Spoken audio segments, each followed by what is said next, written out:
I am super excited to hopefully be the first person to tell you about a new luxury real estate project happening right here in Coral Gables, right across the street from one of my favorite little secret hidden gems of a park, which is JC Park. Thankfully, the park is going to be staying, but I'm going to be telling you guys all about this project in this video. And the reason why I think that I'm the first person to tell you about it is because it hasn't even been approved yet, okay? The project has been proposed, but it hasn't been approved. However, I think there's a really good chance that it will be approved, and I'm going to tell you why in this video. I'm going to tell you everything that we know about the project, and if you guys have any questions about it whatsoever, drop a comment down below or reach out to me directly. All my contact info's in the description down below. Jake Fletcher here with the Fletcher Group at eXp Realty, your Miami real estate agent, and today I have the utmost pleasure to be talking to you guys about the Gables Waterway. All right, so this is a really cool project, guys. It's going to be situated on a 4.8 acre lot just off of just off of US 1 across the street from okay? And developers are hoping to get approval for this luxury project on this giant lot that is pretty much a U-shape, okay?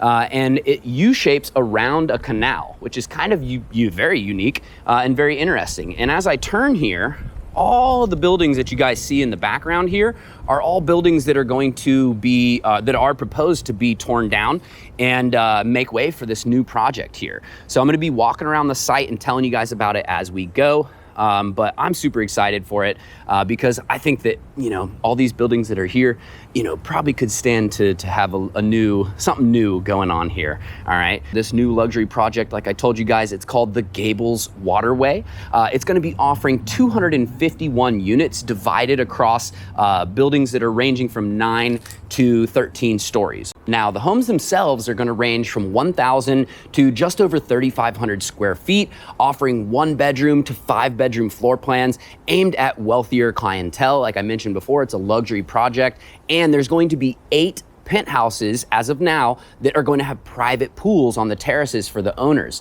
So you can see the waterway back behind me there, and communal amenities here are going to range from you know, everything from a business center to swimming pools that are available to all residents, in addition to 22,500 square feet of public park space, all right? Allowing both residents and visitors to, you know, take in the views of the nearby waterway right behind me there. There's also going to be a lounge, fitness center, and tons of other luxury amenities that we're accustomed to seeing in the luxury real estate market here in Miami. The community would require over 514,000 square feet of new construction, and it would cost an estimated $150 million to complete.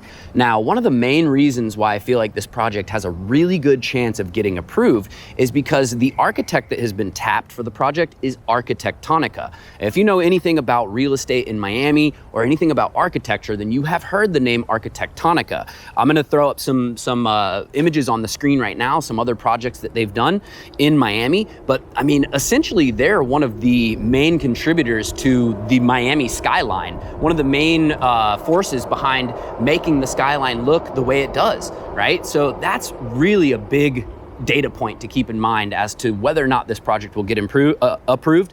I don't think Arquitectonica would get involved with a project that didn't have a chance of getting approved. Now, another thing is we're going to talk about the zoning that's going on here. You know, it's low-rise zoning, as you can see right now. However, across the street, you have a pretty big building over there, the Paseo, which is, you know, pretty much student housing essentially for It's like short-term and hotel component and apartments and stuff like that. And it's, you know, I think it's like 13, 14 stories as it is. So probably the lot right next door getting approved for 13-story probably won't be that big of a deal. All right, now nearby, like I said, you have the University of Miami right across the street. You have luxury shopping at Merrick Park. You have the downtown Coral Gables and Miracle Mile area, just a hop, skip, and a leap away. Tons of grocery retailers like Whole Foods, Trader Joe's, Milam's, Publix. You know, you have world-class healthcare options that are just surrounding you in all areas. There's top-notch golf, including the Biltmore Hotel and Golf Course, which is absolutely a beautiful, beautiful golf course. One of the most beautiful courses out there, honestly, in my opinion. And then for your big boats and yachts, you're only a short drive away from Matheson Hammock State Park and Marina, or a short drive northeast to Dinner Key Marina, which is in Coconut Grove. You're also super close to the world-class Fairchild Tropical Botanic Gardens, as well as other amazing botanic gardens and incredible parks that are super close by, including JC Park right over there, right? You're super close to downtown Miami, Brickell, South Miami is right there. Tons and tons of fine dining and exquisite food options that are nearby. Sunset Place Mall, which actually it was just announced, is going to be getting a massive renovation by the Midtown Miami developer, Alex Vadia. You're also a short, like 5-minute drive to Coconut Grove, about 15 minutes without traffic to downtown Miami and Brickell, 15 minutes to the airport. You're so centrally located here. It's an incredible location, to be completely honest with you. Especially being just off of US 1, you're very accessible to everything, including the Metro Rail, if you want to take the Metro Rail downtown. It's really just scratching the surface. Honestly, all the things that I've just said about the incredible location of this project, you got to see it to believe it, right? If you're not familiar with the area, you kind of have to get down to the area, feel it out, get the vibe. This is the area that sort of called to me and made me feel like, man, I have got to be in Miami. No matter what happens, this is where I need to be. All right. Now, it's going to get a little bit louder here because I'm getting closer to US 1, but I want to show you guys the full property. I want to show you what the water views are now, and also so you can understand, what is getting replaced here, okay? Because sometimes there's drama about like not wanting to change the way things look, and Coral Gables especially has a certain aesthetic that it loves to keep. So what is getting taken down here? Well, this building that kind of looks like a weird old bank, that's the US 1 facing building, okay? So like this is US 1 right next to me. So everyone who drives by, they see this like weird old looking bank, right? And it's not very inviting looking. You're kind of like, what is that? I don't know. It's not actually a bank. It's part of the apartment building, but just goes to show it's not very friendly or inviting, okay? Now, the Gables Waterway went before the Coral Gables Development Review Committee for approval in November. But we haven't really heard any public details about that just yet. However, make sure to subscribe to the channel, if you want to get information about that. And also, too, I've gone ahead and put a link down in the description where you can sign up on a list. And as soon as I get new information about this project, I'll be, letting you know. It's not going to be a spam list. Literally, the only mail that you'll get is going to be about the Gables Waterway project. So don't worry about me, just sending you stuff you don't want. However, if this project does get greenlit, the general contractor would have to demolish, this whole mixed-use structure that's here that was built in the 1950s, okay? And now you can see you got manatees down there. See the manatees? That's pretty cool. That could be like a good thumbnail if I can get like good lighting on my face. Let's see if we can get good lighting on my face.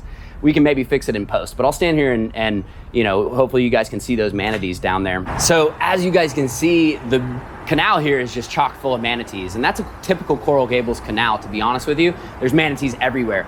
And this location, if you want to check it out on the map, specifically is 6100 Caballero Boulevard, okay, in Coral Gables. Now, I'm going to keep walking because the lighting here is kind of weird, but as I was mentioning, the waterway itself here is called the Mahi Waterway, and it does actually connect to Biscayne Bay via the Coral Gables Waterway, all right? So the Mahi Waterway gets its water from Lake Osceola, which is in the middle of the University of Miami campus, and then that originally comes from Lake Okeechobee, of course, okay? Like most, water bodies of water in the state of Florida, right? As I sort of bend the corner here, I don't know if y'all will be able to tell, but you can see how the lot itself is sort of U-shaped, because that's where we started over there on that side. And then all those manatees down there, how cool is that? And then that's like the US 1 side. And then now we're on the side, hopefully you can hear me over the train. Now we're on the other side. This is actually the bigger side of the parcel. Look at these manatees down here, bro.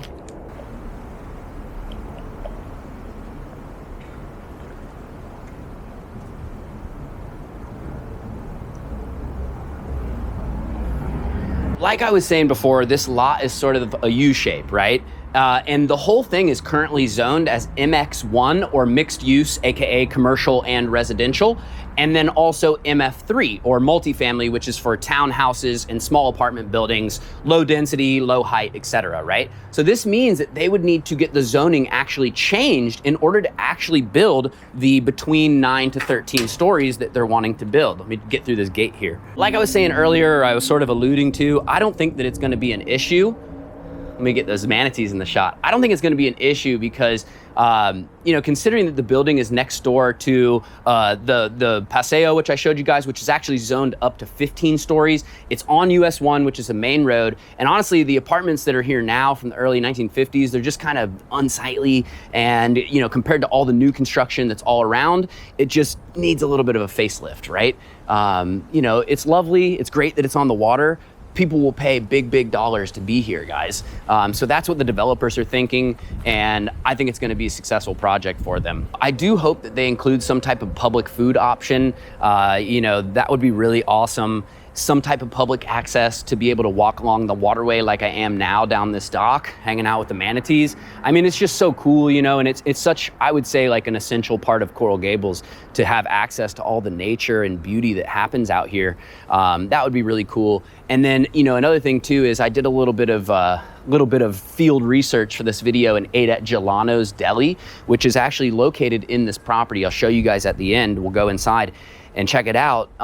But this place is like blown up on Instagram lately as like, oh, this is, as close as you get to like actual sandwiches from Italy, right? Really, really good quality sandwiches, really delicious. So I will say that I do hope they incorporate Gelano's Deli somewhere into the project. That would be really cool. That'd be a good move, I would say, to sort of keep local people happy who love that spot, because it is really good.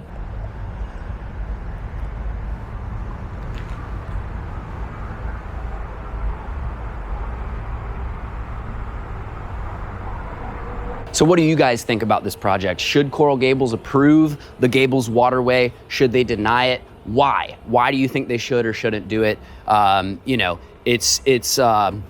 think it's going to be a cool addition, but I want to know what you guys think. And again, I dropped that form down in the description. Feel free to drop your email in there, just like these fish are dropping themselves back into the water after they jump out.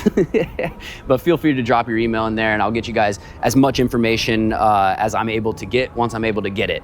It's important to stay ahead of the curve because that way you're actually able to get the friends and family pricing, which is always the best pricing that you're going to get for any type of new construction or pre-construction. So I would say would be the move. If you're interested in buying here, if you're interested in other Coral Gables real estate or any other Miami real estate, the time to act would be now, for this project specifically, but just in general, because we're in a spot right now in the market where, sales are down, median sale prices have been going down for luxury real estate. Inventory is at historic all-time highs for luxury real estate. So it's a good time to negotiate for high-end real estate in the Miami market, okay? So let me know again what you guys think in the comments down below. Are you excited for this project? Do you hate it? And then, while you're thinking about what you're gonna type, I'll show you guys the rest of the project here, or at least show you the rest of the grounds. You can see this is the part of that building behind me that's gonna be torn down eventually if it gets approved. And I'll show you guys Gelano's Deli too. So thank you guys so much. Hope you enjoyed the video. And, again, all my contact info is in the description down below. Hope to hear from you guys. Jake Fletcher with the Fletcher Group at eXp Realty, your Miami real estate agent, hanging out with the Manatees. And I'll see you guys on the next one. And stay tuned. We're going to go check out Gelano's right now.